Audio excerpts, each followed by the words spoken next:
Halo semuanya, kali ini saya akan mencoba menjelaskan uh, mengenai komunikasi data, dan ini adalah penjelasan untuk anak didik saya yang ada di SMK Negeri 1 Pahai Julu, jurusan Teknik Komputer dan Jaringan kelas 11.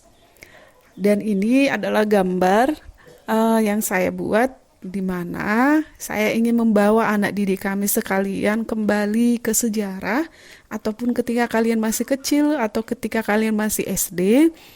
Mungkin kalian pernah disuruh oleh guru kalian untuk membuat hal semacam ini, di mana ada kaleng dihubungkan melalui tali ataupun kabel dengan kaleng yang satu lagi.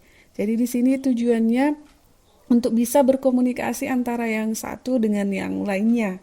Jadi di sini termasuk sebenarnya komunikasi data. Datanya yaitu berupa suara.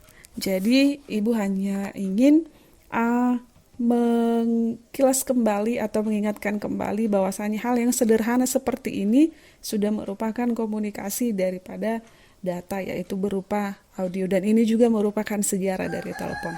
Oke, selanjutnya saya ingin menjelaskan sedikit mengenai komunikasi data saat ini. Komunikasi data saat ini sudah menjadi bagian dari kehidupan masyarakat, di mana sehari-harinya banyak masyarakat yang memanfaatkan komunikasi data meskipun kemungkinan mereka tidak menyadarinya. Komunikasi data telah diterapkan di berbagai bentuk aplikasi, seperti komunikasi yang digunakan untuk menghubungkan komputer dengan komputer atau sering disebut dengan jaringan komputer, ataupun perangkat dengan perangkatnya yang kita sekarang banyak kita nikmati itu adalah jaringan internet. Jadi sudah sangat dirasakan manfaatnya saat ini. Jadi kemudian untuk hal komunikasi data ini, kalian berpikir mungkin secara sederhananya komunikasi data itu apa? Di sini ada gambar laptop satu dengan yang satunya lagi. Mereka bisa bertukar data, ada di situ bentuknya data, mereka bisa saling mengirim dan juga bisa saling menerima. Jadi ini disebut dengan gambaran ilustrasi yang sederhana mengenai komunikasi data.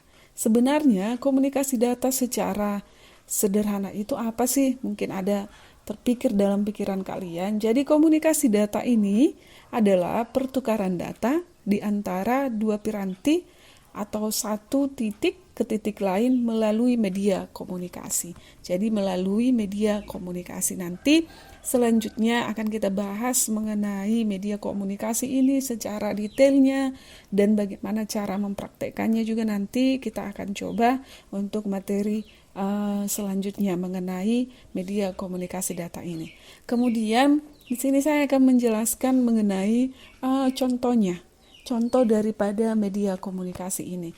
Di sini ada saya buat gambarnya, yaitu ada komputer dengan printer. Dan biasanya komputer ini yang sering kalian lihat itu dengan printer supaya bisa terhubung dengan menggunakan kabel. Tetapi untuk saat ini ada juga menghubungkan komputer dengan printer ini tanpa kabel ya. Jadi menggunakan wireless. Jadi tanpa kabel.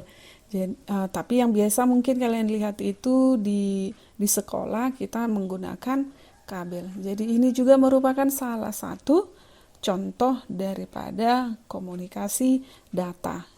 Kemudian contoh yang kedua adalah jaringan komputer. Mungkin di kelas 10 sudah kalian pahami mengenai jaringan komputer ini. Jaringan komputer ini berbeda ya dengan jaringan internet. Kalau jaringan komputer ini biasanya contohnya adalah jaringan LAN yang ada di sekolah kita, di ruang praktek ada untuk jaringan komputer yaitu dalam bentuk LAN. Jadi komputer yang satu dengan satunya lagi bisa saling bertukar data atau melakukan komunikasi data. Jadi ini biasanya yang kita gunakan itu yang menggunakan kabel. Ada juga yang menggunakan wireless atau nirkabel ataupun tanpa kabel. Kemudian contoh yang ketiga, ini adalah jaringan yang sudah sangat mendunia, yaitu sudah menggunakan menggunakan media internet. Jadi ini sudah sangat jangkauannya sangat luas dan juga cepat. Dan sudah sangat kita rasakan untuk saat ini dalam hal penggunaannya.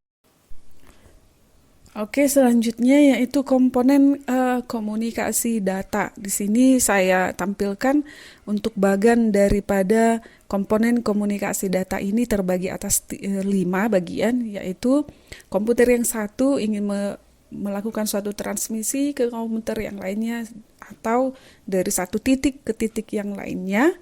Jadi yang pertama itu ada sumber, ada pengirim, ada sistem transmisi, ada penerima, ada tujuan. Itu adalah komponen komunikasi datanya.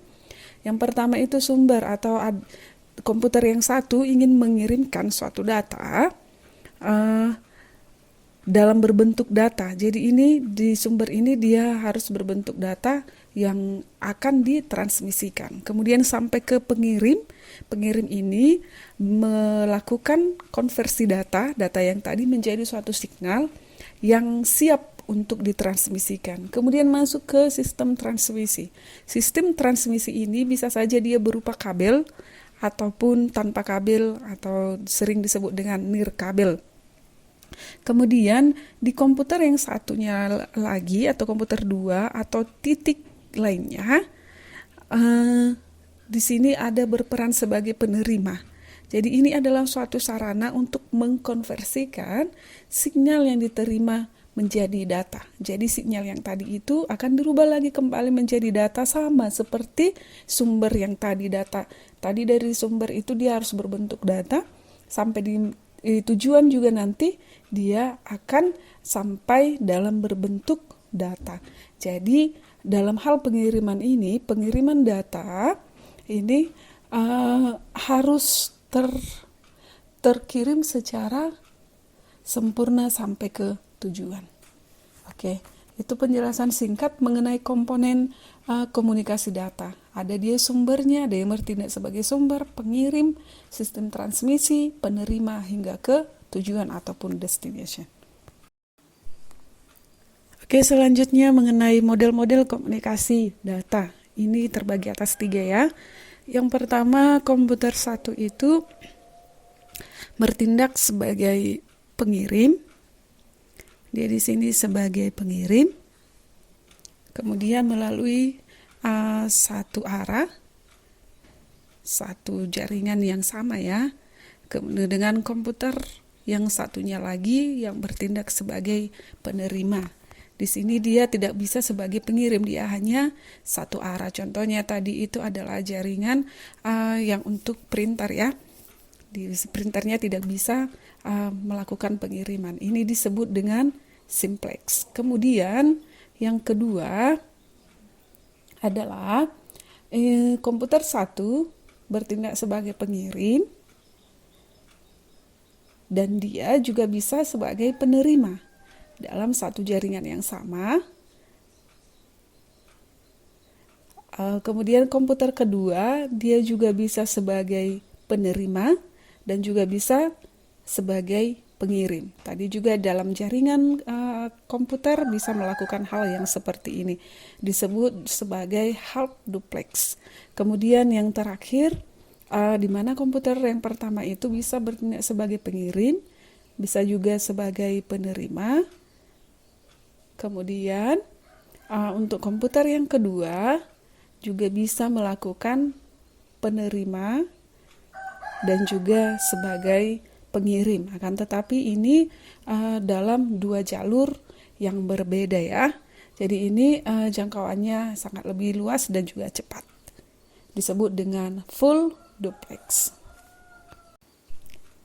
Demikianlah hasil dari pemaparan saya mengenai komunikasi data ini. Semoga bermanfaat. Tetap jaga kesehatan dan tetap semangat untuk melakukan pembelajaran secara daring. Terima kasih.